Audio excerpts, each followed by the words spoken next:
Vamos a compartir un mensaje que también espero les pueda bendecir. Creo que es fundamental para nosotros el desarrollar nuestra fe de la manera como el Señor nos lo va mostrando, nos lo va permitiendo, y ser sensibles a que todo lo que Él hace, todo lo que Él permite, todo lo que Él nos llega a mostrar, siempre tiene ese propósito, mis hermanos. Si nosotros no tuviésemos fe o no viviésemos por fe, ahora sí que vana sería toda nuestra creencia, todo lo que representa estar cercanos al Señor, porque por fe somos salvos, porque por fe estamos aquí. De tal manera que hoy vamos a hablar de ese tema, desarrollando la fe, así se llama esta enseñanza. Y vamos a ver de qué manera el Señor va mostrando a través de un pasaje que vamos a estudiar, cómo va mostrando precisamente este desarrollo de la fe en alguien. Acompáñeme al libro de Juan, por favor, Evangelio de Juan, en el capítulo 9.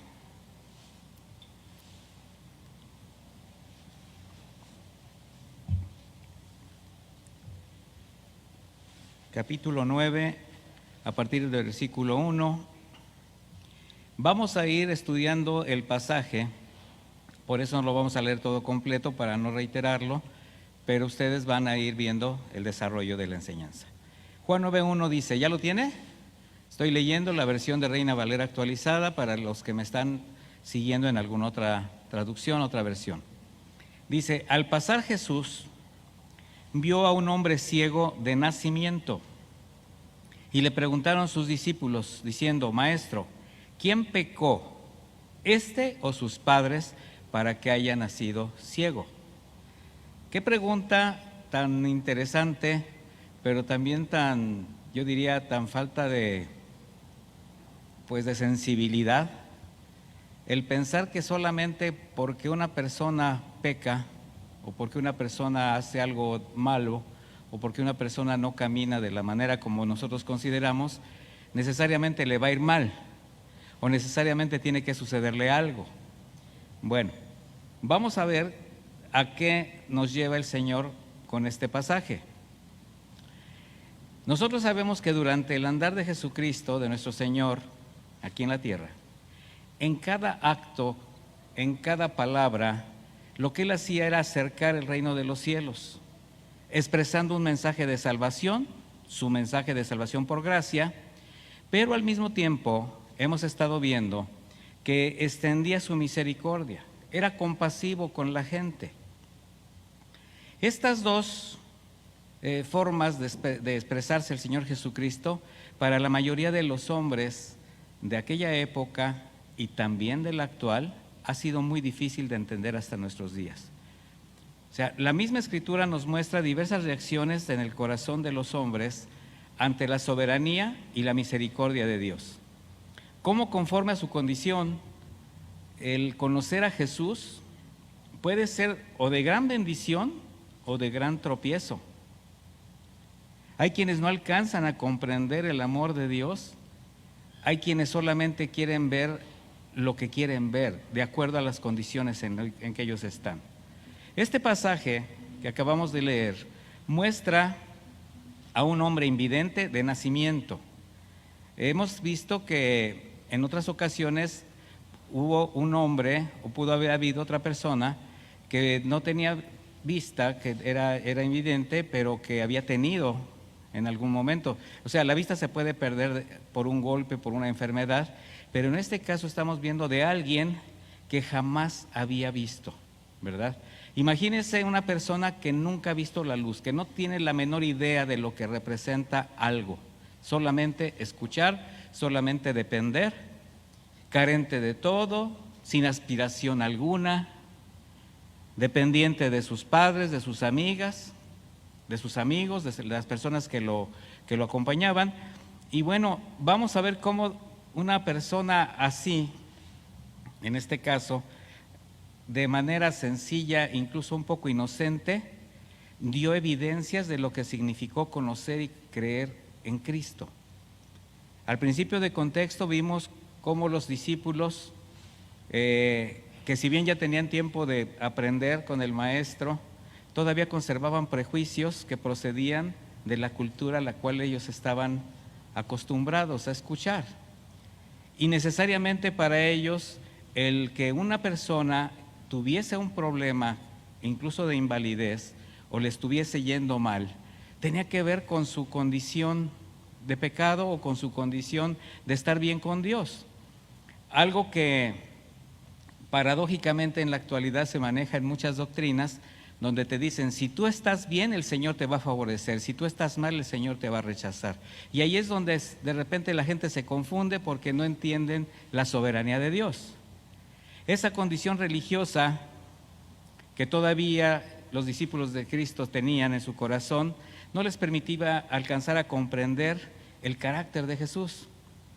No se daban cuenta todavía cómo sus palabras y sus actitudes eran solamente una expresión de la misericordia, del amor y de la justicia de Dios. Por eso la respuesta de Jesús, la respuesta del Maestro a esa tendenciosa pregunta, primeramente establece la soberanía de Dios para mostrarles el verdadero sentido de su estancia en la tierra. En el versículo 3, usted esté ahí en este pasaje, dice, respondió Jesús, no es que pecó éste ni sus padres, sino para que las obras de Dios se manifiesten en él, me es necesario hacer las obras que él me envió. Entre tanto que el día dura, la noche viene, cuando nadie puede trabajar.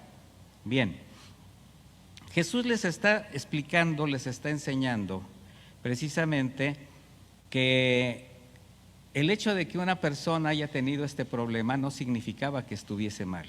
Les está explicando que es preciso que a través de las circunstancias el Señor se glorifique. De manera que la pregunta de los discípulos, ¿qué reflejaba? Pues el corazón del hombre, que en su afán de sentirse mejor que los demás, porque esa es una expresión muy natural del hombre, siempre busca una justificación o un pretexto para señalar al que ha caído. ¿Sí se ha dado cuenta de eso? Que el hombre es muy dado a hacer señalamientos en las personas que están en una condición de desgracia, en una condición en que están mal y así como que hasta los quieres ver como de lejos, como no, pues quién sabe qué pasaría. O sea, no alcanzamos a entender que son circunstancias que se van presentando, situaciones de vida que pues si Dios las está permitiendo es con un propósito. ¿Cuántos se han sentido así de agredidos? Por el hecho de que no tienen algo, les está yendo mal, tienen una carencia y pues sienten que hay un señalamiento, hay algo que está sobre de ustedes. Bueno, ese es el carácter del hombre, de manera natural. Y es lo que el Señor les está enseñando a sus discípulos, a dejar de pensar de esa manera. Por eso Jesús les enseña cómo Dios en su omnisciencia, en esa soberanía, todo lo que permite tiene un propósito, pero también tiene el propósito de extender su misericordia. Y está preparando el corazón de los discípulos para que sean testigos de lo que la gracia puede hacer en un corazón humilde y agradecido. Acuérdense que el Señor siempre estaba mostrando algo a sus discípulos. Dice en el versículo 5, entre tanto que estoy en el mundo, luz soy del mundo. O sea, mientras esté aquí, voy a estar haciendo las obras de mi Padre, porque acaba él de establecerlo en el versículo anterior. Dice, dicho esto, escupió en tierra, hizo lodo con la saliva, untó con el lodo los ojos del ciego, y le dijo, ve a lavarte en el estanque de Siloé, que traducido es enviado. Fue entonces, se lavó y regresó viendo. Mire, ¿recuerda de cuando hablábamos acerca de por qué los fariseos, los religiosos de la época se enojaban tanto con Jesucristo porque hacía obras en día de reposo? Bueno, este era un día de reposo, lo vamos a ver más adelante. Y recuerdan una de las formas como ellos establecían que se trabajaba haciendo lodo. ¿Recuerda eso? ¿Qué fue lo que hizo Jesús? Lodo con saliva. Les está diciendo a los fariseos, aquí no hay otra cosa más que sanar a esta persona. Recuerde que el Señor siempre estaba mostrándoles que primero era la misericordia y luego eran las obras. Bueno, así es como entonces, ahora vamos a ver al invidente, alguien resignado a un lamentable estilo de vida y sin saber lo que sucedía en el entorno, porque él estaba ahí tirado mendigando. Él no sabía nada, no sabía absolutamente nada de lo que estaba aconteciendo. Él simplemente escuchó, creyó y obedeció las suaves palabras de un desconocido, porque yo imagino que debió habérselo dicho de una manera muy tierna, muy convincente. Y fue hasta que recuperó la vista física que supo lo que le había sucedido. Él no tuvo que hacer otra cosa más que creer lo que estaba escuchando. Aquí tenemos que ver algo especial en este hombre. ¿Se imagina cuántas cosas no debió haber pasado él a lo largo de su vida? Y que de repente alguien le dijera, ve y lávate, ve y límpiate. Bueno, este suceso, así como lo estamos viendo, también hizo que al experimentar la gracia inesperada, le permitió no solo recuperar la vista física, también lo llevó a abrir sus ojos espirituales y finalmente reconocer a Jesucristo como el Hijo de Dios. Eso lo vamos a ir viendo a lo largo de la enseñanza. Quienes le conocían, dice la Escritura, lo vamos a leer desde su niñez, expresaban asombrados el milagro que le había acontecido. Y entonces ellos empezaron a preguntar por Jesús. Mire, dice, entonces los vecinos y los que antes le habían visto que era ciego decían, ¿no es este el que se sentaba y mendigaba? Unos decían, él es, otros, a él se parece. Pero él decía, yo soy. Mire, me voy a quedar ahí porque tenemos que ubicarnos un poquito o identificarnos un poquito con este varón, con este hombre. Este hombre acaba de recuperar la vista. Este hombre acaba de empezar a hacer cosas que no hacía, que la gente sabía que no tenía posibilidades. ¿Cuántas veces cualquiera de nosotros en nuestra vida anterior, una vida llena de circunstancias, formas de vida, se imagina que nos empiezan a ver diferentes? Nos empiezan a ver que estamos reaccionando diferente, actuando diferente. Y van a preguntar, ¿no es este el que hacía esto? ¿No es este el que hacía aquello? Pues oye, así como que sí, pero como que se parece, pero no creo. Y tú dices, no, sí, yo soy. Yo antes era así, pero ahora yo no soy. Bueno, este ciego está diciendo, sí, yo era el ciego, pero ya no. Dice la Escritura enseguida, ¿cómo te fueron abiertos los ojos? ¿Se da cuenta de lo que el testimonio de alguien puede hacer? Porque esto es algo que sucede cuando se manifiesta un milagro, en este caso la gloria de Dios. ¿Cuántos podríamos identificarnos con la condición de este hombre cuando nos fueron abiertos los ojos a la revelación de Jesús como nuestro Salvador? Y cómo quienes nos conocían, al empezar a identificar en nosotros cambios de vida, comenzaron a hacer preguntas. Y eso es lo que a nosotros después nos permite decir por qué estamos viviendo distinto. Porque son preguntas necesarias para quien da evidencia de cambios radicales en su forma de vida, para quienes dan testimonio de que algo importante ha pasado en su vida. En el caso de este hombre, recuperar su vista física. Era algo inusual, era algo de asombrarse. Y en el caso de nosotros los creyentes, el hecho de que Jesús haya tocado nuestra vida y abriese nuestros ojos espirituales. Solo imagine la sorpresa de quienes ahora vean al ex ciego de nacimiento haciendo sus actividades de manera normal. ¿Usted cree que alguien se ha sorprendido con su forma de ser actual?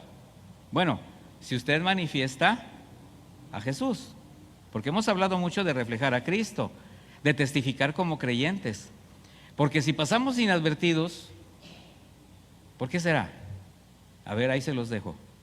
Dice el versículo 11, respondió él y dijo, aquel hombre que se llama Jesús hizo lodo, montó los ojos y me dijo, ve a Siloé, lávate, y fui y me lavé y recibí la vista. ¿Se fija con qué prontitud dice todo? Así como un niño chiquito, ¿verdad? Dice, entonces le dijeron, ¿dónde está él? Y él dijo, no lo sé. Y quiero enfatizar algo, primero lo menciona como aquel hombre que se llama Jesús. Pero la gente empezó a preguntar, ¿por qué cree que le preguntaron? Pues porque habían visto un milagro. ¿Dónde está el que te abrió los ojos? ¿Dónde está el que hizo lo que acabamos de ver? Y él dice, bueno, en este momento no sé, pero en su debido momento ibas a ver. Por su parte, ahora vamos a ver la contraparte. Están los fariseos, que obsesionados en su deseo de desacreditar todos los hechos de Jesús, reaccionaban de diversas formas, incluso con incongruencias que provocaban discusiones entre ellos mismos. Vamos a leer el versículo 13. Dice de esta manera, llevaron ante los fariseos al que había sido ciego, y era día de reposo cuando Jesús había hecho el lodo. ¿Ya ve? Ahí ya entramos en materia. ¿Se imagina cómo estaban los fariseos? Bien enojados. Dice, porque había hecho el lodo y le había abierto los ojos. Volvieron pues a preguntarle también los fariseos cómo había recibido la vista. Él les dijo, me puso lodo sobre los ojos y me lavé y veo. Así de simple. Bueno, entonces algunos de los fariseos decían, ese hombre no procede de Dios porque no guarda el día de reposo. ¿Se fijan su fijación? Su religiosidad, su falta de misericordia. No se asombraban porque, oye, este es un ciego de nacimiento y ya vio. No. El que hizo eso no viene de Dios. Ahora imagínense al ciego. No viene de Dios, pero yo veo. ¿Verdad que es así como, bueno, póngase en el papel de él, así como espiritualmente también nosotros tenemos que hacerlo, ¿no? Y dice, otros decían, ¿cómo puede un hombre pecador hacer estas señales? O sea, entre ellos mismos había controversia y había disensión entre ellos. Entonces volvieron a decir al ciego, ¿qué dices tú del que te abrió los ojos? Y él dijo, pues yo creo que es profeta. Ahora vamos a enfatizar la frase del exinvidente, pues yo creo que es profeta. ¿Se fija cómo comenzó? Pues aquel hombre que se llamaba Jesús, y ahora, pues yo creo que es profeta. ¿Cómo va él empezando a caminar en la fe que acababa de gestarse? Los fariseos, al interrogar a quienes todos sabían que había sido ciego de nacimiento, no le creyeron. Y ante sus respuestas, estos religiosos llenos de odio en contra de Jesús fueron con sus padres, quienes por temor evitaron hablar de más. Ahorita les explico por qué. Dice en el versículo 20, sus padres les respondieron, sabemos que este es nuestro hijo y que nació ciego. Lo que no sabemos es cómo ahora ve. Tampoco sabemos quién le abrió los ojos, pero pregúntenle a él, que ya es mayor de edad y puede hablar por sí mismo. ¿Sabe por qué tenían miedo y por qué se hicieron de lado? Porque ya había una consigna en contra de cualquiera que reconociera los milagros de Cristo como que si vinieran de lo alto. Aquel que pensara que él podría ser el Mesías. La misma escritura en ese pasaje lo dice. Aquel que dijera eso, lo iban a expulsar de la sinagoga, lo cual era pues una situación muy difícil. De manera que independientemente del temor que tenían a los fariseos, y que ya vimos por parte de los papás, este pasaje nos va a indicar dos detalles muy importantes. Primero, que la salvación es personal, así como también el defender nuestra fe. Nosotros no sabemos por qué él ve, no sabemos a quién le sanó, pregúntenle a él. Entonces la salvación es ¿qué? Personal, y defender también nuestra fe es de manera personal. Segundo, cómo ante la incredulidad de quienes rechazan el Evangelio de Cristo, la certeza de nuestra conversión, la evidencia de una transformación de vida, va a ser siempre nuestro mayor argumento. Nuestro mejor argumento, mis hermanos, va a ser el hecho de que realmente demos evidencia de que somos salvos, de que somos hijos de Dios.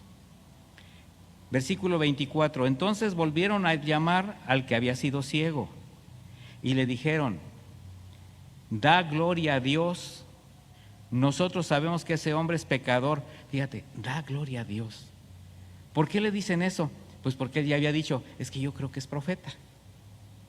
Entonces, no, espérate, no, dale la gloria a Dios, no te fijes en ese hombre es un pecador. Pero él respondió, si es pecador, no lo sé, lo que sí sé es que yo era ciego y ahora veo. Mire, la humildad, la inocencia, la limpieza de corazón de este hombre le daban un entendimiento racional. Era más lógico en sus respuestas que los mismos fariseos que estaban cegados. Había un discernimiento ante las insistentes amenazas y difamaciones que hacían en contra de Jesús. Ellos estaban afanados en querer hacer mal a Jesús y él simplemente le contestaba con una lógica. Ya no estaba hablando de que él era milagroso, que era no, simplemente decía, pues mira, si él es así, pues yo solamente sé que yo ya veo, no puedo entenderlo. Y esa es la posición de las filosofías en el mundo, mis hermanos, ante la soberanía de Dios. Y paradójicamente, de manera especial, es la posición de las religiones instituidas por el hombre, siempre tratando de dirigir la mirada de la gente a sus propios preceptos, a su apreciación particular o institucional de lo que consideran es Dios. Son los que te dicen, no, solo aquí fluye el Espíritu de Dios, aquí es donde tú naciste, aquí es donde tú haces, solo la iglesia salva, dale gracias a la Virgen de Guadalupe, siempre tratando de desviar a la gente de quién es el autor y consumador de la fe, de quién es el verdadero Salvador, ¿verdad? De ahí la gran cantidad, o sea, esto ha generado una gran cantidad de doctrinas, de filosofías, de prácticas que tratan por todos los medios de establecer sus obras, sus reglas y sus preceptos como recurso para acercarse a Dios, para ganar incluso la salvación. Versículo 26, volvieron a decirle, ¿pero qué te hizo? ¿Cómo te abrió los ojos? Bueno, ¿no creen que era fastidioso ya? ¿Verdad que nada más de estarlo leyendo ya uno dice, qué necios?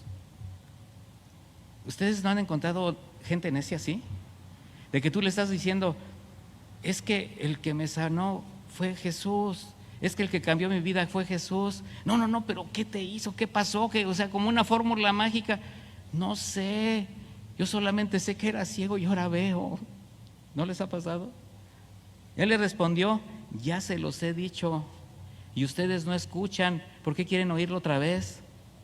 Pero miren la pregunta que viene adelante. ¿Qué también ustedes quieren hacerse discípulos suyos? O sea, pues tanto están preguntando, ¿quieren que se los presente o qué? Eso es muy importante, mis hermanos. Ahora, en el versículo 28 que dice, ellos lo insultaron, o sea, les cayó como bomba. Y le dijeron, discípulo suyo lo serás tú. Así como cuando uno se pelea, ¿no? Eso lo serás tú. Cuando nos dicen a nosotros, discípulo de Jesús serás tú, en un sentido peyorativo, nos halagan. Nos dan en nuestro dedo chiquito, mis hermanos. Qué bueno que nos digan, tú eres discípulo de Jesús. Bueno, nosotros somos discípulos de Moisés. Yo soy guadalupano, ¿qué? Yo soy tercera era, yo soy esto, yo soy aquello, yo declaro, decreto y confieso positivo, yo soy de la prosperidad. Levantan sus banderas, banderas inexistentes. ¿Por qué? Porque todo lo que el hombre ha creado simplemente no permanecerá, así de simple. De tal manera que respondieron y le dijeron, tú naciste de todo en pecado. Fíjense, ellos tenían esa convicción, tú eras ciego porque estabas en pecado y el que te sanó fue un pecador. O sea, para ellos todo era pecado. Así eran los religiosos, así son los religiosos, siempre señalando. Dice, y nos enseñas a nosotros, y le expulsaron. Finalmente terminaron expulsándole. Finalmente, mis hermanos, van a terminar expulsándonos a nosotros también. aunque usted no lo crea.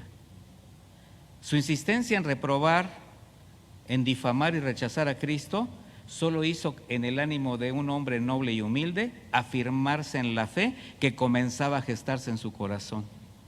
O sea, ellos trataban por todos los medios de desacreditar a Jesús, y eso a los ojos del ciego lo elevaba a un nivel mucho más elevado. De manera que viendo su insistencia, por eso les dice, pues entonces ustedes si también se quieren convertir a sus discípulos o qué, y se enfurecieron. Ahora, la reacción de los fariseos es natural. O sea, la reacción de oposición es normal en quienes cierran su corazón al evangelio. Es normal que se molesten, es normal que se enojen. Sin embargo, en su necesidad de querer imponer sus creencias, van a estar insistiendo. ¿A usted no le llegaron a insistir después que dijo que se convirtió al Señor? ¿Sí o no? Bueno, pero cuando se encuentran con alguien que está firme en sus convicciones, no tienen más argumentos más que enojarse y rechazar. Ese es un hecho. Porque usted lo único que está diciendo es lo que usted sabe, lo que usted conoce, lo que a usted le bendijo y que quiere participarles. Oye, preguntas tanto de Jesús, te lo voy a presentar. Preguntas tanto de Jesús, mira, Jesús es bueno. No, a mí no me hables de ese tal Jesús. Pero están pregunte y pregunte y pregunte con un afán de desacreditar nuestra fe, de evitar que pues ahora sí que formemos parte de la familia de Cristo, y se enojan. ¿A cuántos de ustedes, por los cambios que el Señor está haciendo en su vida, por compartir el evangelio y defender su fe, los han insultado y los han rechazado? Bueno, así va a ser siempre para quien es fiel al Señor. Acuérdese lo que le dijo Pablo a Timoteo: también todos los que quieran vivir piadosamente en Cristo Jesús serán perseguidos. O sea, no nos debe ni siquiera extrañar. Pero Jesucristo, fiel a sus promesas, siempre estará con nosotros. Ahí es donde las cosas van a cambiar. Por eso ahora vamos a leer el versículo 35.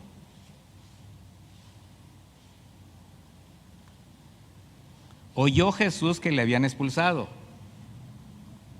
y hallándole, le dijo: ¿crees tú en el Hijo de Dios? Respondió él y dijo: ¿quién es, Señor, para que crea en él? Le dijo Jesús: pues le has visto, y el que habla contigo él es. Y él dijo: creo, Señor, y le adoró.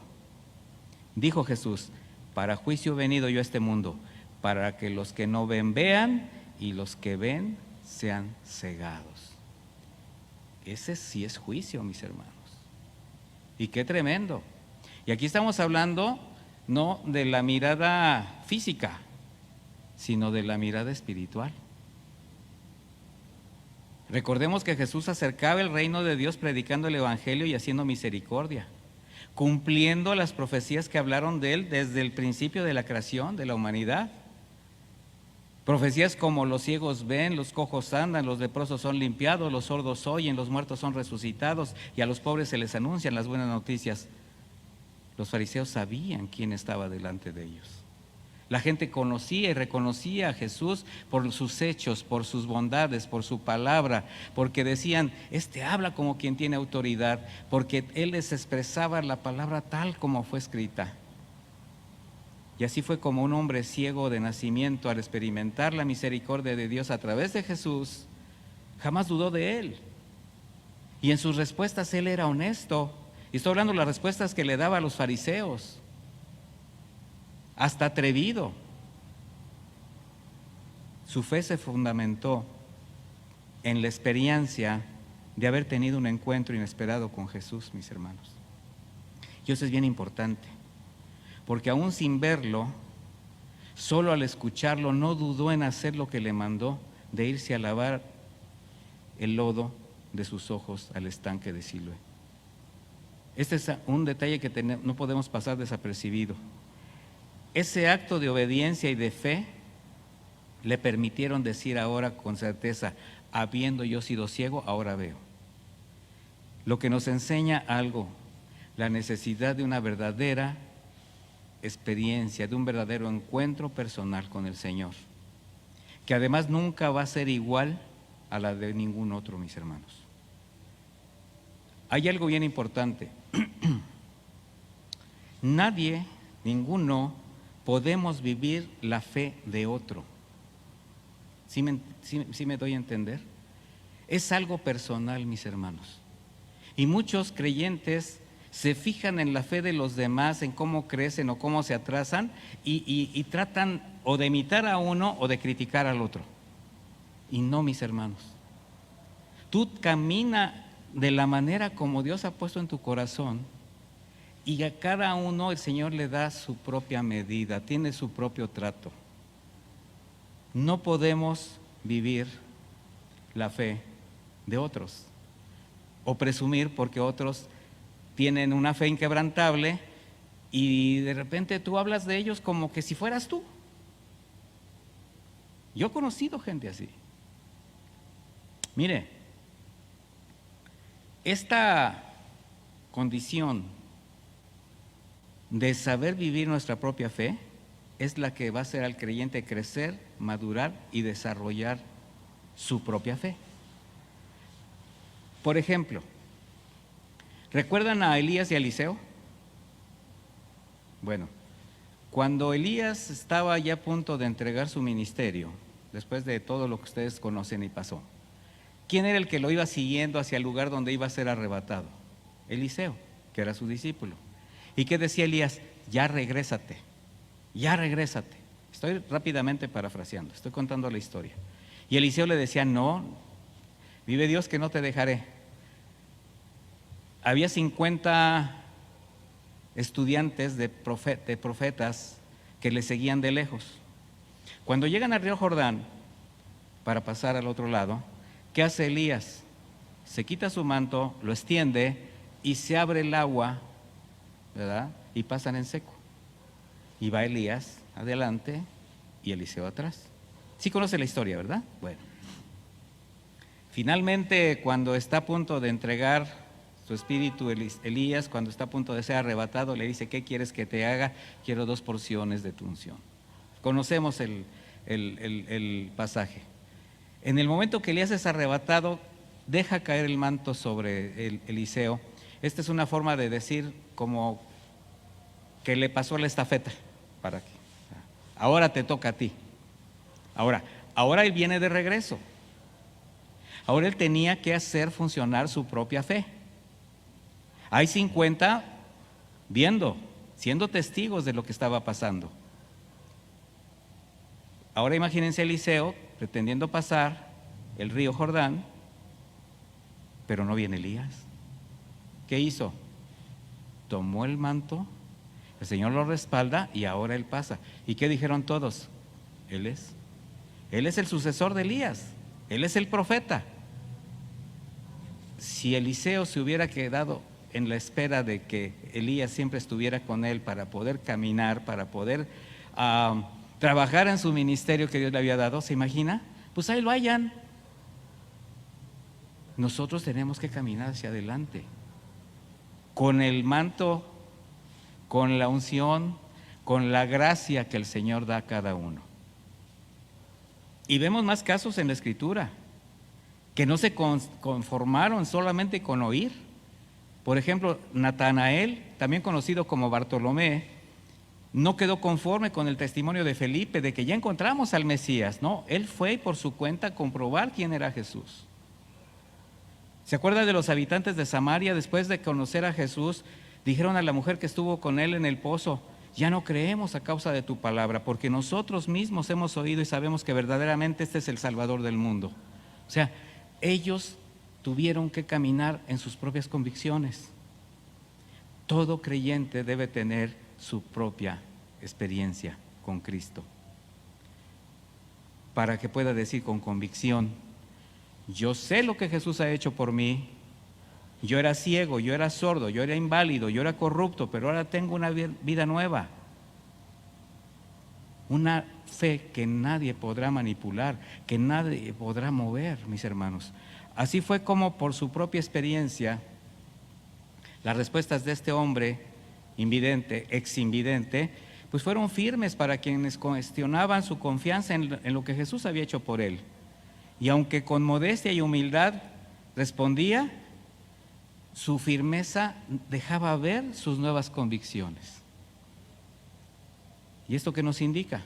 Que nunca van a tardar en presentarse circunstancias o situaciones que nos van a demandar la defensa de nuestra fe, el testimonio de quién somos, el testimonio de quien se considere seguidor y discípulo del Señor. Siempre vamos a ser probados. Y ahí es donde nosotros vamos a establecer delante de la gente, delante del mundo, delante de las personas que nos conocen, las convicciones que tenemos. Pero es una fe creciente, mis hermanos. Es una fe que se desarrolla. Como Nicodemo, por ejemplo. ¿Se acuerda que la primera vez que buscó al Señor fue con mucho miedo, iba con temor, iba de noche y iba a escondidas? ¿Sí se acuerda? Sin embargo, llegó el momento que hizo evidente su fe. La expresó en el Sanedrín, ante los fariseos, ante escribas, maestros de la ley, como él mismo. También cuando pidió el cuerpo de Jesucristo para sepultarlo junto con José de Arimatea, él expresó sus convicciones y su fe. O sea, de ir a escondidas, ahora lo hacía abiertamente. La fe se va desarrollando. Pedro, por temor a ser preso y morir, y no obstante que había hecho alarde de valor en la cena, diciendo: yo te seguiré, Señor. Bueno, horas después trató de pasar inadvertido, negando a su maestro cuando estaban en el patio de ahí del sumo sacerdote. Pero ¿qué pasó? Cuando después del zarandeo regresó y que el Señor le dijo: Pedro, Simón, Simón, el Satanás ha pedido para zarandearlos, y yo he rogado por ustedes para que, ahora sí que para que aguanten. Y regresados de ese zarandeo, confirmen a sus hermanos. Y bueno, regresó un hombre comprometido con el Evangelio, comprometido con Jesucristo. Fe creciente que se va desarrollando. La Biblia registra muchos casos de hombres de Dios que por diferentes circunstancias, sea temor, pecado, impaciencia, dudaran de su fe, pero al final regresaron, hicieron la voluntad de Dios. Y aquí va a caber una pregunta, hermanos. Desde que llegaron a la fe cristiana y supieron, porque sí supieron que tuvieron un encuentro con Jesús. Y yo le voy a decir por qué sabe que sí lo tuvo. Porque su vida comenzó a cambiar. Bueno, en ese momento que su vida comenzó a cambiar, ¿cuántas veces ha sido demandado hacer evidente su fe? ¿Y cuántas veces ha llegado a negar su fe? Porque no es fácil el camino, no es fácil permanecer firme en las convicciones cuando todavía estamos comenzando. Hay quienes caminan más pronto, más rápido que otros, pero en el camino de la fe hay muchas caídas, hay muchas pruebas, hay circunstancias que nos pueden llegar a avergonzar. ¿Cómo fui capaz de hacer eso? Estoy negando mi fe, estoy testificando mal a Jesús.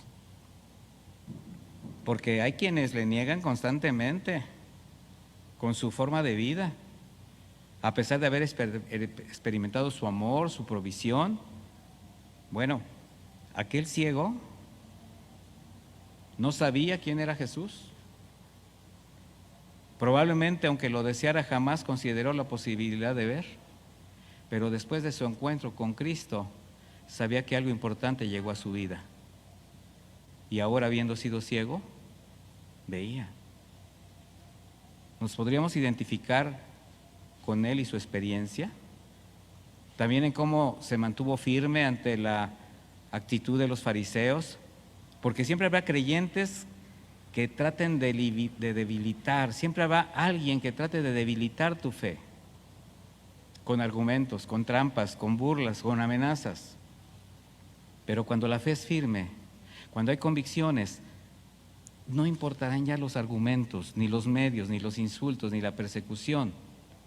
Antes, con todo eso, la fe crece, se fortalece, porque estás convencido de quién crees, hacia dónde vas. ¿Sí es así en ustedes, mis hermanos? Así fue como la fe de este hombre creció y se desarrolló en medio de un conflicto de intereses, donde las preguntas y afirmaciones de los fariseos contra Jesús solo le hicieron ver más claramente la verdad y fortalecía su fe. Y esto lo vamos a comprobar por el orden de las palabras que expresó cuando se refería a Jesús a lo largo del pasaje. Primero, por eso hice énfasis en algunas palabras. Primero lo menciona como el hombre, aquel hombre llamado Jesús. Luego dice, pues yo creo que es profeta. Y finalmente lo reconoce y le adora como el Hijo de Dios. O sea, una fe que iba creciendo. Todo el empeño de los fariseos en tratar de difamar y desprestigiar al maestro solo le permitieron a él descubrir más de las verdades que lo hicieron afirmarse en él. Y así es como la fe va a crecer en cualquier lugar, en cualquier terreno. ¿A qué territorio me estoy refiriendo? A ese territorio donde se levantan los argumentos en contra del conocimiento de Dios. Vas a estar firme. Donde se agrede el nombre de Jesucristo y la santidad de Cristo, vas a estar firme. Donde se manipula la Escritura, vas a estar firme. Donde estás viendo que desvían la mirada de la gente a otras situaciones por intereses personales, ahí vas a estar firme. Y sobre todo, en el territorio de la agresión y de la prueba, ahí vas a estar firme. Y una fe probada así es una fe todoterreno, porque en cualquier terreno te vas a manifestar como quien eres. Jesús siempre nos va a probar, pero también nos va a sorprender con las salidas que da. Para que la fe crezca en comunión con Él, mis hermanos, es preciso que le creamos. Y en medio de cualquier situación que nos quiera desviar, hacer tropezar o caer, bajo la soberanía de Dios, cuando estamos bajo la voluntad de Dios, bajo la gracia de Dios, las cosas son diferentes. Mire, este hombre, sin saberlo, tuvo que sufrir anticipadamente por un propósito divino. ¿Sí se da cuenta de eso? Porque eso fue lo que les dijo. No es ni porque pecó él, ni pecó su papá, sino para que se glorificara el Señor. De tal manera que esto lo permitió el Señor para glorificarse y para mostrar lo que estamos viendo a los discípulos y a todos nosotros. Tal como José, como Moisés, como Daniel o Pablo, que fueron pasados por circunstancias, pasados por fuego, antes de ser usados para bendecir a sus generaciones. Nosotros siempre vamos a ser pasados por diferentes circunstancias porque tenemos que fortalecernos de tal manera, estar firmes, porque somos ahora el testimonio y el ejemplo de nuestras generaciones. Imagínese vernos endebles, debilitados y dudando. Muy firmes a la hora de congregarnos, a la hora de tener una Biblia en la mano, a la hora de, no sé, pero a la hora de la prueba, a la hora de pisar esos territorios, ¿cómo reaccionamos? Por eso vemos cómo la fe de este ex invidente, aunque nueva, fue creciente. Y es muy lamentable ver creyentes tratando de evitar el sufrimiento, la prueba, donde todo es negociable, incluida su fe y su santidad, por no pasar por las circunstancias adversas. Y se amalgaman con el mundo. Imagínese tratar de estar evitando las pruebas, tratar de estar evitando lo que el Señor expresó en su palabra: en el mundo tendrán aflicción, pero no se turbe tu corazón, yo he vencido al mundo. ¿Se ha preguntado qué pasaría si no hubiera algún tipo de oposición o sufrimiento por causa de nuestra fe? Que todo fuera así blandito, que todo fuera como miel sobre hojuelas, dicen por allá. Mire, si el pueblo de Israel no hubiese sufrido la cautividad en Egipto, la esclavitud y el abuso de Faraón, jamás hubiesen reconocido al Señor como su libertador. Nunca se hubieran dado cuenta. Si Marta y María no hubiesen pasado por el sufrimiento de la agonía y la muerte de Lázaro, ninguno hubiese reconocido a Jesucristo como la resurrección y la vida. Si no se hubiera dado la persecución y la muerte de los primeros cristianos en Jerusalén, no se hubiera extendido el Evangelio en toda aquella región, llegando hasta nuestros días. Entonces, ¿será necesario pasar por situaciones? ¿Qué cree? Sí, porque tienen un propósito. Y cuando usted hace evidente su fe, cuando usted expresa a Jesucristo con su confianza, con sus convicciones, está extendiendo el reino, está bendiciendo sus generaciones. Yo le voy a preguntar, ¿está consciente y convencido de lo que ha hecho Jesús en usted? ¿Sí o no? De manera que entonces tendrá que vivir expresando a Jesús con su vida para que el mundo lo conozca. Que el mundo sepa que usted era ciego y ahora ve. Que sea testigo de su fe sin temor a las consecuencias que le puedan acarrear, que solamente van a ser las circunstancias que se van a presentar para probarle. Sin temor. ¿Y qué cree? La fe es el mejor antídoto contra el temor. Y estoy hablando del temor a perder aquello que todavía se defiende o se atesora como si valiera la pena, o como si fuera necesario en nuestra nueva vida cristiana, porque mucho de lo que tenemos temor perder es aquello que ya deberíamos haber renunciado nosotros anticipadamente. Pero también es el mejor antídoto para recibir y aceptar todo lo que Dios permite para hacernos crecer, para hacer madurar la fe que nosotros profesamos. Ahí es donde el Señor permite al enemigo tocar nuestra vida, nuestro entorno, las personas que nos rodean, que amamos, con la única finalidad de ejercitar nuestra fe y aprender a confiar en Él cada vez más. El Señor dijo al padre de aquel muchacho endemoniado que estaba a punto de morir: al que cree, todo le es posible. ¿Y qué dijo este hombre? Creo, pero ayúdame a creer, aumenta mi fe. A Jairo, aquel hombre principal del Sanedrín que le rogaba por su hijita agonizante, cuando le informaron que ya había muerto, Jesús le dijo: no temas, solamente cree. Mire, esa es la fe en Jesucristo, que Jesucristo busca en nosotros. La fe que acepta sus palabras como una promesa real. Solamente creer es dejarte caer en sus brazos cuando ya nada puedes hacer. Es estar en paz esperando la respuesta de Dios. Solamente creer es hacer con integridad las cosas que te son posibles y dejar que el Señor haga lo imposible. Que Él se glorifique, confiando que Él tiene el control. Y así es como se desarrolla el amor, la fe, y se vence al temor. Por eso Jesús nos insta a que creamos y le creamos, porque esa fe jamás será defraudada. Creo que valdría la pena reconocer, examinar la verdadera naturaleza de la fe que decimos profesar, mis hermanos. ¿Cómo estamos desarrollando nuestra fe? Y una última pregunta: ¿cómo estás creciendo? ¿Cómo estás madurando? ¿Cómo estás expresando tu fe? Tenemos que tener presentes estas palabras de Jesús con las que voy a terminar. Pero cuando venga el Hijo del Hombre, ¿hallará fe en la tierra? Le invito a que oremos, nos pongamos en las manos del Señor y reflexionemos en cómo estamos desarrollando nuestra fe.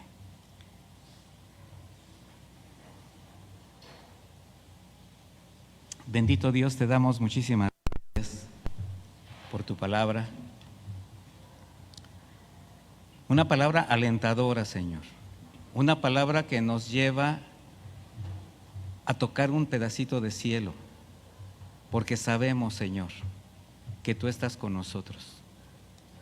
Que ibas pasando por el camino y nos viste tirados, menesterosos, debilitados, como aquel invidente, y en tu misericordia te diste cuenta que nuestra necesidad era tal, y quizás alguien nos juzgó, alguien nos dijo: si este está en estas condiciones es porque es algo,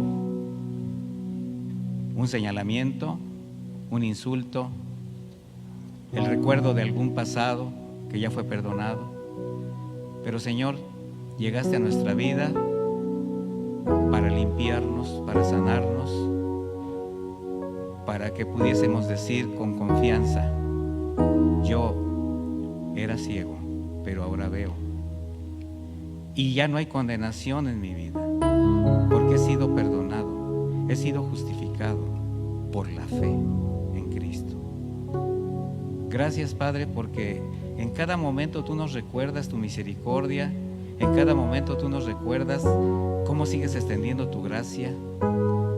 Y ahí está en tu palabra todo, mi Señor. Solo tenemos que estudiarla, escudriñarla, para entender tantas cosas que están ahí. Escarbar para sacar esos tesoros escondidos y bendigan nuestra vida y la de nuestras generaciones.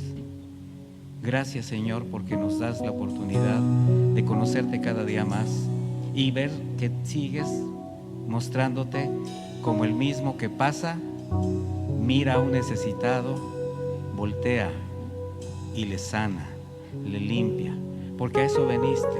Y mientras hay vida y esperanza, y ahora nos mandas a nosotros a establecer ese reino, a llevar a otros a ti, Señor Jesús, para que vean la luz, para que miren, para que dejen las tinieblas eternas. Así que, Padre, muchísimas gracias por tu cuidado, muchísimas gracias por tu palabra, y nos dejamos caer en tus brazos. Cual sea la necesidad, cual sea la situación por la que estemos viviendo, sabemos que es algo que tú tienes en absoluto control y nos estás enseñando a desarrollar nuestra fe. Muchas gracias, en el nombre de